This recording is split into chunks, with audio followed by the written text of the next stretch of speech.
do we know, like we're just sitting here assuming what Jonathan Taylor is going to want. He's going to want McCaffrey money. Certainly if the Colts want McCaffrey capital in terms of draft picks back, and if a team does that, they're going to want more than just 1 year of certainty. You can't just do what I guess Dalvin just did with the Jets and vice versa. They're going to.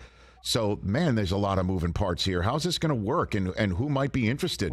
Best on your reporting. So the Colts, the Colts have said that they want the equivalent of a first-round pick. Now, it doesn't have to be a one. It can be a mix of players and picks. It was interesting because, again, I fired off at the airport last night, and I fired off a bunch of texts and said to pose the question to a bunch of GMs, assistant GMs, vice presidents, player personnel, and I asked them the question, like, what would it, if you were giving Jonathan Taylor a contract, what would you pay in a draft pick on top of that to complete a trade?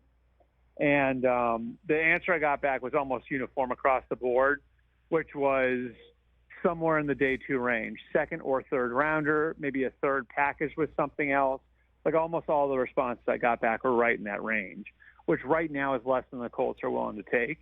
But, if somebody comes with like a 2 and a 5 or 2 and a 4, maybe the Colts do it. I don't know. I mean, I think you can look at that and say, if you're the Colts, well, we're getting back the draft pick that we gave to take them in 2020. Again, I don't think that's great value based on what he means to your team. But if they're just looking to get out of the situation, then maybe, you can feel okay about that. And as far as teams that would be interested, the two that really stick out to me, like one would be Miami, just because of how aggressive they've been with Mike McDaniel as their coach the last couple of years.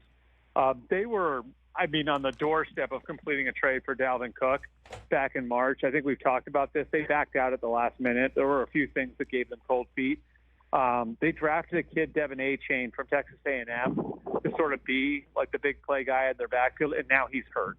So, I think the Dolphins have cap space. They have draft picks.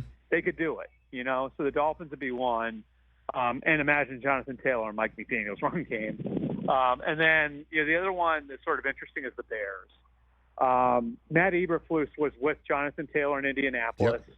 The general manager in Chicago, Ryan Poles, worked with Chris Ballard for years in Kansas City. They're very close. And if you look at the way that they played offense last year, they got to cut down on the amount they're putting on Justin Fields in the running game. They just have to, And what better way to do that than bring in a top 5 running back, So, and the Bears have all of that draft pick capital now from the trade back in, back in March when they traded out of the number 1 pick. So those would be the two teams that I would just sort of keep an eye on, and I think would be interesting at least. And again, I think, for Jonathan Taylor, it would be a pretty good fit. Wouldn't it be ironic, Albert, then, or coincidental, I don't know, that the Bears used the capital that they got from Carolina, that they got in the McCaffrey trade for Taylor to the team that's looking for McCaffrey value? And, that would be wild.